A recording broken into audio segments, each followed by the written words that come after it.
जो अत्यंत आवश्यक है वो भगवान पूर्ण कर रहे हैं। वायु फ्री, अभी बीमार हो जाओ ऑक्सीजन लगवा, पैसा लगेगा, फ्री ऑक्सीजन भगवान दे रहे, जल दे रहे, पृथ्वी दे रहे, आकाश दे रहे, बुद्धि कहां देखो, आंख कितनी सुंदर हम सब देख सकते, किसी किसी की आंख नहीं, थोड़ी देर सोचो उसका कैसा जीवन होगा। कोई बोल नहीं पा रहा, कोई सुन नहीं पा रहा, कोई तीनों से रहित है, न बोल पा रहा न सुन पा रहा, अब उसका जीवन कैसा है। आप कभी भगवान को धन्यवाद दीजिए कि आपको कितना सुंदर जीवन दिया है और आप खा पी रहे हैं। आपने कभी वो गरीबी देखी है जिसके लिए आप कोसने के शब्द में बोले, वो गरीबी देखी है? आप तो बहुत ऐसा लग रहे हैं कि अच्छे घर से हैं, तो आप ऐसा क्यों बोले? नहीं, आप ऐसा बोले क्यों? आपने अपनी वासना को इतना क्यों बढ़ा दिया? आप ऐसी इच्छाएं क्यों कर रहे हैं कि जो आपके पास पावर नहीं है उससे ज्यादा आप कर रहे हैं?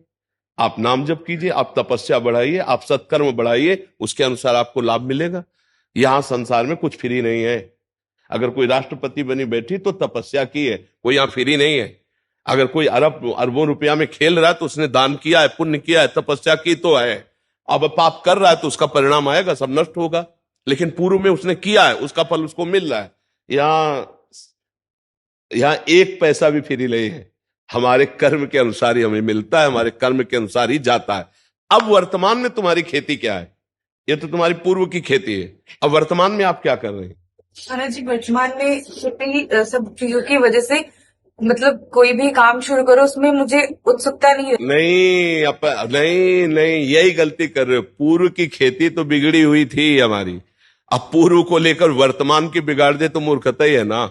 वर्तमान की खेती चकाचक करो, उत्साह संपन्न, मदीर्घ सूत्रम, क्रिया विधिज्ञम, व्यसने सुशक्तम, सूरम कृतज्ञम, दृढ़ सौहृदं च, लक्ष्मी स्वयं याति निवास है। तो ऐसे थोड़ी, उत्साह से संपन्न रहो, हर सफलता को प्राप्त करने के अंदर और असफलता को रौंदते जाओ।